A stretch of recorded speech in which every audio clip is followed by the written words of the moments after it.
Saudara sekalian, bersyukur untuk hari ini kita boleh bertemu lagi, dan hari ini kita akan melanjutkan untuk introduksi kita.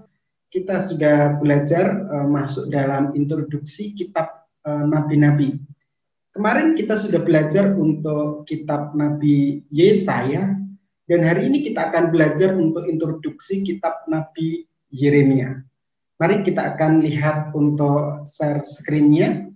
Jadi kita akan belajar untuk introduksi dari kitab Nabi Yeremia.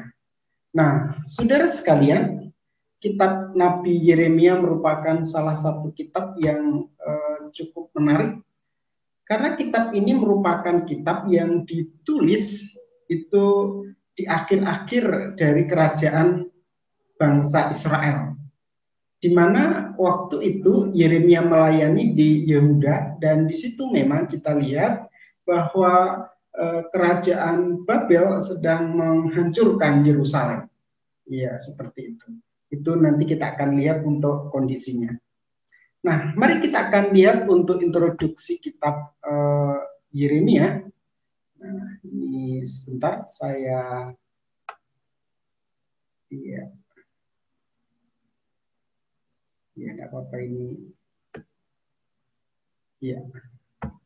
Ya, jadi saudara sekalian, terkait judul kitab ini mengambil judul dari nama penulisnya yang bernama Yeremia, yang berasal dari kata Yirmeyahu, yang artinya Yahweh menetapkan atau Yahweh meninggikan.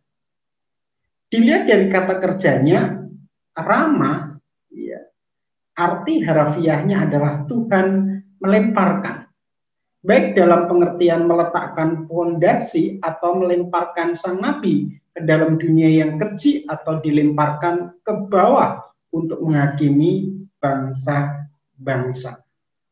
Jadi kalau kita lihat dari arti nama Yeremia, ini memang nama Yeremia sendiri itu berarti bahwa dari kata kerja Rama itu Tuhan melemparkan.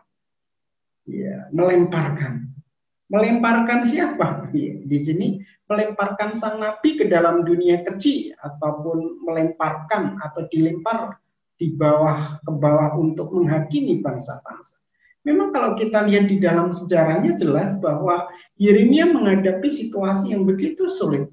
Ya, waktu itu kerajaan Babel sedang menyerang dan menghancurkan dan menawan. Ya, sebagian ada 3 kali gelombang penawanan, mulai Daniel, Yeskiel dan seterusnya ya. Terakhir memang di zaman-zaman Yeremia itu memang Yerusalem sudah dihancurkan seperti itu.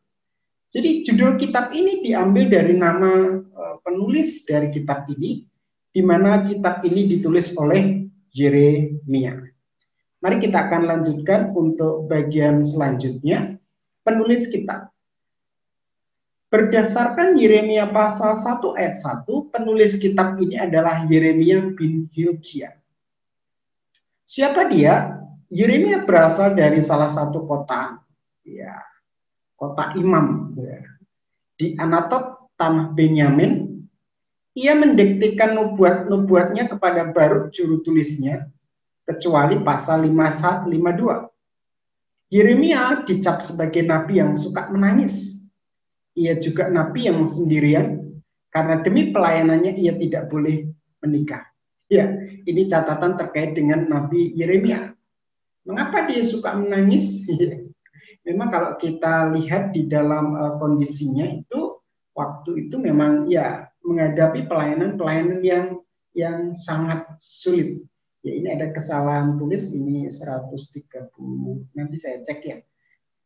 Ya, jadi saudara sekalian, kalau kita lihat memang di dalam pelayanan Nabi Yeremia memang menghadapi masa-masa sulit. bagaimana bangsa Israel, Yehuda waktu itu memang memasuki masa-masa genting. Karena apa? Karena memang ya terjadi peperangan di mana bangsa Babel itu menyerbu, mengalahkan, dan ya kalau kita lihat di dalam sejarahnya itu menghancurkan Yerusalem. Dan Yeremia melihat semuanya itu. Ya, melihat bagaimana tempat dia melayani itu dihancurkan. Ya, seperti itu. Nah, mari kita akan lanjutkan. Semula ia enggan menjalankan tugasnya sebagai nabi karena memang usianya masih sangat muda. Namun akhirnya ia malah membuktikan komitmennya yang konstan dalam menyuarakan suara kenabian dan membuat penghakiman Allah atas Yehuda yang telah menyimpang jauh dari Tuhan. Ia rela ditolak, dipenjarakan, dipukuli, bahkan hampir dibunuh. Nah, ini ayat-ayat yang nanti saudara bisa lihat untuk menjadi rujukan terkait dengan hal-hal yang saya sebutkan tadi. Jadi kalau kita lihat memang Yeremia ini seorang nabi yang dipanggil masih muda. Ya, masih muda, walaupun memang tidak disebut kira-kira usianya berapa, namun dia masih muda. Walaupun dia masih muda, tetapi ya, kalau kita lihat dia seorang nabi yang luar biasa, memegang komitmen untuk menyuarakan suara kenabian, walaupun ya kita tahu tantangan sangat berat seperti itu. Ia ditolak, ia dipenjara, dipukuli, bahkan hampir dibunuh dalam konteks ini. Walaupun begitu, dia tetap menyuarakan suara kenabian, berharap memang Yehuda bisa bertobat dan taat pada Tuhan, walaupun kalau kita lihat kenyataannya tidak demikian. Tahun penulisan. Kitab Yeremia ditulis kira-kira tahun 627, 586, 585 sebelum Masehi. Ya. Saat pelayanan di Yerusalem, Nabi Yeremia ini sejaman dengan Sefanya, Habakuk, Hizkiel. Nabi Yeremia merupakan nabi terakhir. Ini ya, Yerusalem dihancurkan. Terakhir, tidak ada yang tahu pasti bagaimana masa akhir hidupnya. Namun menurut tradisi Yahudi, Yeremia mati dibunuh ketika ia berada di Mesir. Memang pada waktu itu kalau kita lihat di dalam kronologis sejarahnya, orang Israel atau bangsa Yehuda atau bangsa Israel itu memang berada di tengah-tengah antara yang atas itu bangsa Babel, yang bawah itu bangsa Mesir. Ya, pada saat bangsa Babel itu menyerang Israel, ya, sebagian dari orang Israel itu mencari bantuan ke Mesir, ya seperti itu. Untuk apa? Untuk menolong mereka supaya bisa bertahan dari serangan Babel. Tetapi di dalam kenyataannya memang ya akhirnya Yehuda pun dikalahkan oleh Babel, kan begitu ya. Oleh karena itu Nabi Daniel itu dibawa ke sana. Lalu Yeskiel dibawa kemana? Yoyakin, raja-raja terakhir ya sebelum Sedekia paling akhir itu memang akhirnya dikalahkan semua. Dan memang menurut tradisi ya Yeremia ini dibawa lari oleh orang-orang Yahudi ke Mesir dan mati di sana, yaitu di dalam tradisinya seperti itu. Memang kalau kita lihat di dalam sejarahnya itu bangsa Yehuda dikalahkan oleh bangsa Babel itu tahun 586 ya. Ini 585 berarti ada selisih 1 tahun ya seperti itu. Ya, jadi itu terkait dengan penulisan kitab Yeremia.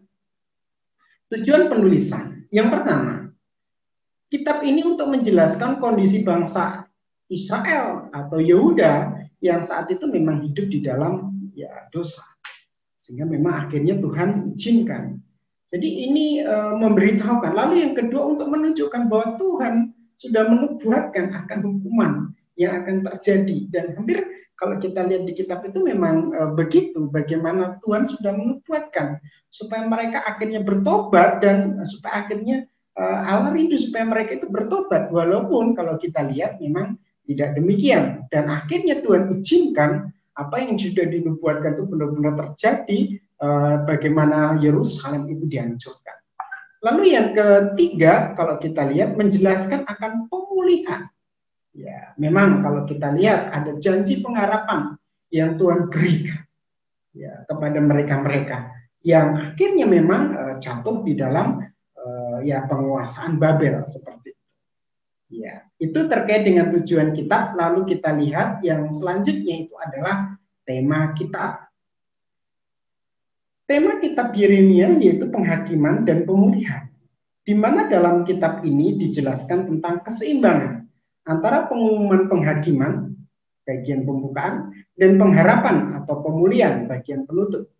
Memang saat itu situasi Yerusalem penuh dengan konflik, di mana banyak pelanggaran yang dilakukan khususnya tentang ya mereka melakukan penyembahan berhala. Namun Yeremia tetap mengasihi umat Yehuda dan tetap mendoakan mereka. Jadi memang kalau kita lihat itulah kondisinya. Nabi Yeremia diutus Tuhan untuk menyuarakan suara kenabian di tengah-tengah bangsa Yehuda yang hidup di dalam penyembahan berhala. Yeremia tetap, ya akhirnya memang Yerusalem hancur ya seperti itu. Tikas kitab ini, yang pertama kitab ini berisi ya nubuat penghukuman, tapi di balik penghukuman ada pemulihan juga. Ya nubuat-nubuat itu ada di dalam kitab ini, baik itu nubuat untuk bangsa Yehuda, tetapi juga nubuat bagi bangsa-bangsa atau bangsa-bangsa lain ya. Kitab ini berisi nubuat penghakiman bagi bangsa-bangsa lain, Asyur dan seterusnya, Babel dan seterusnya. Kitab ini merupakan kitab perjanjian lama yang mengisahkan situasi kondisi memang ya bangsa Israel sebelum pembuangan. Jadi memang ini kitab khusus ya. Karena di kitab inilah diceritakan bagaimana Yerusalem itu dihancurkan. Bagaimana Yerusalem itu akhirnya memang habis. Oleh karena itu akhirnya Yeremia menulis kitab ratapan untuk meratap situasi dan kondisi yang ada di sana. Ya, itulah kondisi-kondisi situasi yang memang cukup sulit. Jadi secara gambaran kronologis kehidupan Yeremia pada waktu itu memang hidup pada masa-masa ya boleh dibilang masa-masa sulit karena memang Babel sudah datang dan siap dan ya akhirnya memang menghancurkan bangsa Yehuda atau kerajaan Yehuda ya seperti itu. Mari kita akan lihat untuk garis besarnya. Yang pertama itu pengutusan Yeremia. Dalam bagian ini dijelaskan tentang panggilan dan peneguhan Yeremia sebagai seorang nabi. Lalu yang kedua itu pasal 2 sampai pasal 45 ini nubuat atas Yehuda. Ya, penghukuman atas Yehuda, dosa dan hukuman, periuk pecah di tangan penjungan. Ini gambarannya. Raja-raja dan nabi-nabi palsu, lalu pengasingan Yehuda. Penolakan terhadap Yeremia, reaksi Yehuda, nasihat Yeremia. Ya, memang dalam situasi kondisi yang seperti saya jelaskan di atas, Yeremia tetap menyuarakan suara kenabian walaupun Yeremia sendiri ditolak oleh orang-orang Yehuda. Lalu Yeremia juga menyampaikan pengharapan pemulihan ya, sebagai sebuah pengharapan. Walaupun akhirnya kita lihat ya Yerusalem jatuh juga. Lalu yang selanjutnya itu nubuat bangsa lain. Mesir, Filistin, Moab, Amon, Edom, Damsyik, Arab, dan Babel. Ini dinubuatkan dalam kitab ini. Lalu nasib umat Tuhan, nasib Yerusalem dan umat pilihan. Jadi kalau kita lihat pasal 52, ini adalah pengharapan dan pemulihan bagi bangsa Israel. Di mana akan ada pemulihan bagi mereka-mereka yang tetap di dalam kesetiaannya kepada Tuhan. Ya, puji Tuhan. Ini luar biasa. Ya. Jadi saudara sekalian, kalau kita lihat secara sekilas, kitab Yeremia ini merupakan salah satu kitab yang berada di ujung. Ya. Sebelum akhirnya bangsa Israel itu dibuang di Babel. Jadi kalau kita lihat di dalam sejarahnya itu, bangsa sejak Salomo, ya selalu Salomo, lalu Rehabeam, Jerobeam, ini kerajaan pecah jadi dua. Kerajaan utara dengan ibu kota Samaria dan kerajaan selatan atau biasa disebut Yehuda dengan ibu kota Yerusalem. Nah, kerajaan utara itu sudah dikalahkan Asyur, dibuang ke Asyur tahun 721. Nah, Asyur mau menyerang kerajaan selatan atau Yehuda, ibu kota Yerusalem. Sebelum Asyur berhasil mengalahkan kerajaan Yehuda, Asyur dikalahkan oleh Babel. Nah, akhirnya Babel lah yang menyerang kerajaan Yehuda ini. Nah, kalau kita lihat apa yang dilakukan oleh orang-orang Israel atau orang Yehuda pada waktu itu, ya minta bantuan ke Mesir. Tapi ya Yeremia selalu bilang, ya tetap percaya kepada Tuhan. Tapi akhirnya apa yang terjadi? Ya Tuhan mengizinkan bangsa Yehuda itu akhirnya dibuang ke Babel. Yang pertama itu adalah Daniel dan teman-teman, ya kan? Lalu Yeskiel dan teman-teman, lalu zaman Raja Yoyakim ya. Nah, terakhir memang Sedekia. Nah, pada waktu itu akhirnya memang benar-benar Israel, Yehuda maksudnya Yerusalem memang benar-benar dihancurkan. Nah, kalau kita lihat di dalam tradisi Yudaisme tadi, ini memang ada ini boleh dibilang Yeremia itu dibawa ke Mesir gitu ya. Ya mungkin karena ada sebagian orang-orang Israel yang orang-orang Yehuda yang minta bantuan ke sana dan akhirnya pergi ke Mesir. Dan ya kalau menurut tradisinya Yeremia mati di Mesir. Ya, jadi itu sekilas terkait dengan introduksi kitab Yeremia. Untuk lebih jelasnya, saudara bisa baca buku diktat yang ada di saya, yang nanti bisa menambah wawasan pengetahuan saudara terkait dengan introduksi kitab Yeremia. Ya, saya rasa itu yang bisa saya sampaikan untuk saat ini. Ya, terima kasih banyak. Tuhan Yesus memberkati kita semua. Amin.